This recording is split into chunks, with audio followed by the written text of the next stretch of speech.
যখন এখানে আসি এবং এই বইগুলোর দিকে তাকাই আর যখন অতীতের দিকে ফিরে যাই, তখন আমরা বুঝতে পারি যে ইতিহাস কখনোই কোনো অপরিবর্তনীয় বিষয় নয়। এটি মানুষের ইচ্ছা শক্তির দ্বারাই পরিবর্তিত হয়। এখন আমাদের নিজেদের ভাগ্য এবং ইতিহাস আবারও নতুন করে লেখার সুযোগ নিয়ে এসেছে গণভোট 2026। সবার মনে একটা প্রশ্ন, গণভোটটা আসলে কি? গণভোটটা হলো আসলে একটা ভবিষ্যৎ বাংলাদেশের ম্যাপ। ভবিষ্যৎ বাংলাদেশ থেকে আপনি কি চান আর কি চান না একজন নাগরিক হিসেবে, তার একটা খতিয়ান। আপনি কি এমন একটি বাংলাদেশ দেখতে চান যেখানে কেউ চাইলে 10 বছর বেশি প্রধানমন্ত্রী থাকতে পারবে না?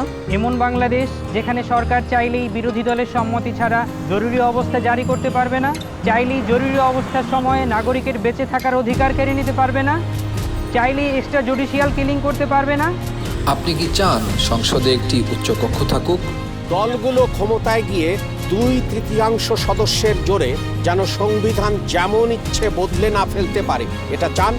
সংবিধানের যে কোনো পরিবর্তন করতে হলে উচ্চকক্ষের সমর্থন লাগুক, এটা চান?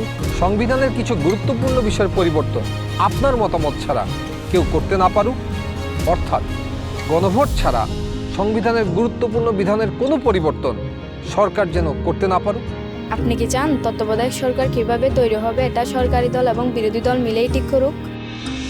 একই রকমভাবে নির্বাচন কমিশন, পিএসসি, সিএজি এসব গুরুত্বপূর্ণ নিয়োগে বিরোধী দলেরও ভূমিকা থাকুক। আপনি কি চান সংসদে নারীদের প্রতিনিধিত্ব বাড়ুক? দেশের বিচার ব্যবস্থা সরকারের প্রভাব মুক্ত থেকে স্বাধীনভাবে কাজ করুক, যাতে আমাদের মতন সাধারণ মানুষ বিচার পেতে পারে। আপনি কি চান সব বিভাগীয় শহরে উচ্চ আদালত স্থাপন হোক? ধরেন আপনার স্বজন খুন হয়েছে, সেই খুনের দায়ে দণ্ডপ্রাপ্ত আসামিকে প্রেসিডেন্ট চাইলেই ক্ষমা করে দিতে পারে। আপনি কি চান আপনি অর্থাৎ ক্ষতিগ্রস্ত পরিবারে অনুমতি ছাড়া রাষ্ট্রপতি এরকম কোনো অপরাধীকে ক্ষমা করতে না পারুক? আপনি কি চান যে আমাদের মৌলিক নাগরিক অধিকারের সংখ্যা বৃদ্ধি পাওয়া উচিত?